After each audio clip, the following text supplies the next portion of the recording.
Hello दोस्तों, मैं हूं आपका प्यारा सा दोस्त, एक नीट एस्पिरेंट। और नीट एस्पिरेंट होने के नाते मैं ये बात बहुत अच्छे से समझता हूं कि कई बार बायोलॉजी के कॉन्सेप्ट अच्छे से समझ लेने के बाद भी उन्हें लंबे समय तक याद रख पाना एक चैलेंज है और जिसे बहुत कम लोग हैंडल कर पाते हैं। मेरी तो रूह कांप जाती है जब मैं एग्ज़ाम्स में ऐसे क्वेश्चंस को गलत करके चला आता हूं, जब उन क्वेश्चंस को, उन कॉन्सेप्ट्स को मैंने बहुत अच्छे से रिवाइज किया होता है, पर फिर भी जस्ट बिकॉज ऑफ कन्फ्यूज़न मैं उन क्वेश्चंस को गलत कर देता हूँ। और जिस टाइप के क्वेश्चंस आजकल बन रहे हैं, क्या ही कहें, कुछ कर भी नहीं सकते ऐसे लोगों का। इसका एक सलूशन जो मैं यूज़ करता हूँ वो ये है कि मैं कॉन्सेप्ट को गाने में,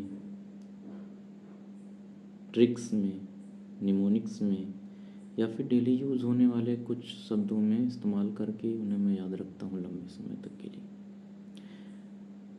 और इस वीडियो में मैं इस ईजी को मेरा याद करने का तरीका कैसा है मैं वो बताना चाहूँगा और शायद आपके लिए भी यूज़फुल हो। तो फिर चलिए करते हैं इस ईजी की ईजी, निकालते हैं इस ईजी का इलेक्ट्रोकार्डियो डायग्राम।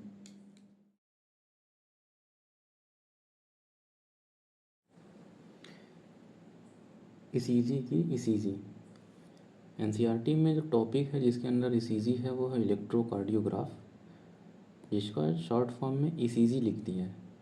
फिर कुछ लाइन बाद फिर इसने लिखा है इलेक्ट्रोकार्डियोग्राम, यानी कि जो इलेक्ट्रोकार्डियोग्राफ मशीन है, ग्राफ है तो मशीन है लास्ट में, और डायग्राम आ रहा है तो उसका मतलब डायग्राम, यानी रिज़ल्ट या पिक्चर या ग्राफ जो उस मशीन की हेल्प से हमें मिलता है।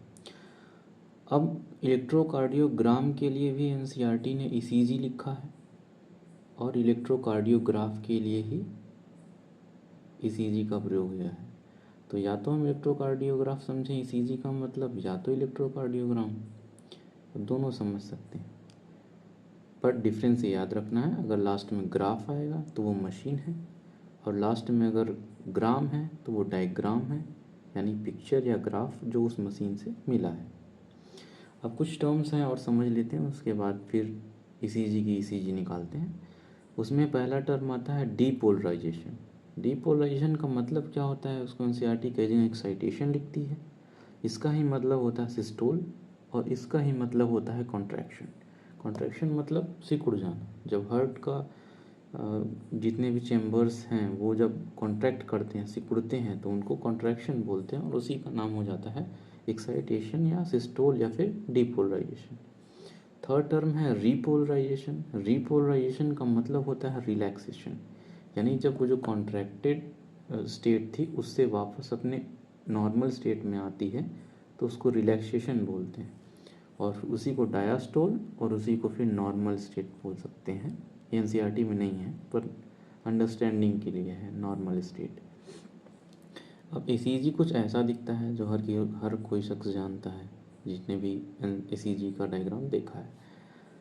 अब ये पहला वाला जो कर्व है वो है पी, और ये कॉम्प्लेक्स है क्यू आर एस, और फिर ये तीसरा वाला जो कर्व है उसको कहते हैं टी, और फिर यहाँ से ये वाला कर्व जो होता है पी, और फिर अगला नया स्टार्ट हो जाता है साइकिल। तो पी के लिए हम इस्तेमाल करेंगे दिया, क्यू आर एस के लिए देवे, और टी के लिए रे। अब ये दिया देवे रे है क्या, उसको आप समझ। पी सिंबल है, पी सिंबल के लिए हमने लिया है दिया। दिया का मतलब होता है डी ई ए। डी का मतलब होता है डीपोलराइजेशन, और ए का मतलब है एट्रिया। यानी पी का मतलब है दिया, दिया का मतलब होता है डीपोलराइजेशन ऑफ एट्रिया। अब डीपोलराइजेशन का मतलब मैंने ऊपर बताया अभी। डीपोलराइजेशन मतलब होता है कॉन्ट्रैक्ट होना, यानी सबसे पहले जब सिग्नल आता है पल्स का तो सबसे पहले जो एट्रिया होता है वो कॉन्ट्रैक्ट कर जाता है, जिसकी वजह से ब्लड चला जाता है वेंट्रिकल्स में। तो अब फिर क्यू आर एस कॉम्प्लेक्स, जो ये वाला कॉम्प्लेक्स है, अब ये डिनोट करता है देवे को, यानी देवे मतलब D E V E. D E से डीपोलराइजेशन, वी ई से वेंट्रिकल्स, यानी कि depolarization of ventricles. QRS complex जो होता है वो देवे कहता है। देवे क्या है? डीपोलराइजेशन ऑफ वेंट्रिकल, यानी कि इस टाइम पर जब एट्रिया से वेंट्रिकल में जो ब्लड आया होगा, तो अब वेंट्रिकल कॉन्ट्रैक्ट करता है, जिसकी वजह से वेंट्रिकल कॉन्ट्रैक्शन होने से सेमिलुनर वॉल्व ओपन हो जाते हैं और वो जो ब्लड है वो आर्टरीज में चला जाता है। अब इसी समय एट्रिया रीपोलराइज हो जाता है, यानी कि नॉर्मल स्टेट में चला जाता है। कब? क्यूआरएस कॉम्प्लेक्स में, यानी जब वेंट्रिकल्स का डीपोलराइजेशन हो रहा होता है तब। फिर लास्ट वाला सेक्शन है ईसीजी का टी, और टी के लिए हमने इस्तेमाल किया है रे। रे का क्या मतलब होता है? आरी। आरी मीन्स रीपोलराइजेशन। अब चूँकि एट्रिया का रीपोलराइजेशन इसी स्टेट में हो गया था, तो अब ये वाला रीपोलराइजेशन हम वेंट्रिकल्स के लिए इस्तेमाल करेंगे।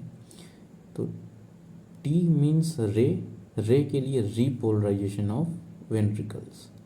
अब यानी कि जो वेंट्रिकल्स कॉन्ट्रैक्ट हो गए थे, जिनसे ब्लड चला गया था आर्टरीज में, अब वो वेंट्रिकल्स वापस अपने नॉर्मल स्टेट में जाएंगे, जिसकी वजह से फिर जो सिस्टोल का प्रोसेस है वो इंड हो जाएगा, यानी end of T marks end of systole.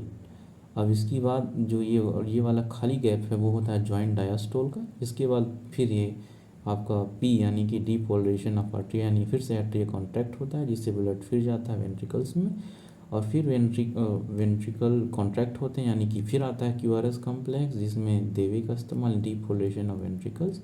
और इसी समय आर्टरिया रीपोलराइज यानी कि फिर से अपने नॉर्मल स्टेट में चला जाता है। उसके बाद फिर थर्ड स्टेप है टी यानी कि रे, रीपोलराइजेशन ऑफ वेंट्रिकल। इसमें क्या होता है? वेंट्रिकल्स जो हैं वो फिर से जो कॉन्ट्रैक्ट हुई थी वो फिर से अपने नॉर्मल स्टेट में चली जाती हैं, जिससे फिर सिस्टोल का इंड हो जाता है। इसलिए एनसीईआरटी एक लाइन लिखती है कि end of T wave marks the end of systole.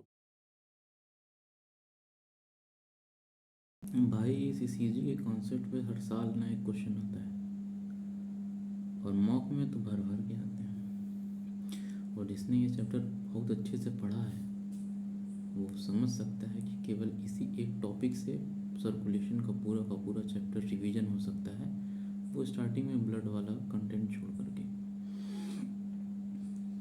और ऐसे ही और वीडियोस के लिए वीडियो को लाइक करें और कमेंट में ये बताएं कि अगला वीडियो किस टॉपिक पर बनाऊं।